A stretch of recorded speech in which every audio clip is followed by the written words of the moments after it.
pronađeš pravu ljubav i sve njene sitnice se pretvore u čuda. Svaku njenu riječ pamtiš kao rođendan, tek tada shvatiš da je ona za tebe rođena.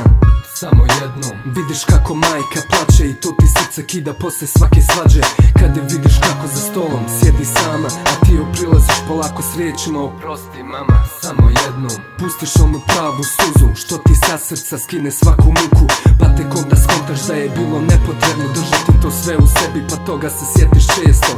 Samo jednom u životu sretan si, mislim ono pravo kad pokraj tebe je žena i tvoje dijete, tak zahvaljuješ ti se Bogu jer znaš da si ispunio cilj u životu.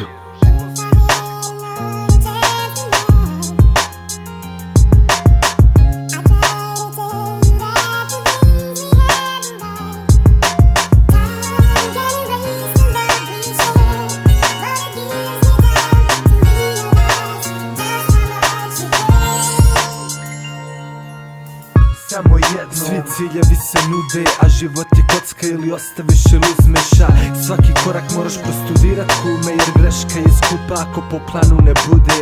Samo jedno. Pojavi se ona ko deja vu, tvoja djevojka iz snova, ako ju sačuvaš to je sreća bruda, jer sve nas boli izgubljena prva ljubav. Samo jedno. Pružit će ti ruku, dijelit će tvoju bol, patnju i muku, ostaće tu i kada svi odu, hej, samo jedan je pravi prijatelj.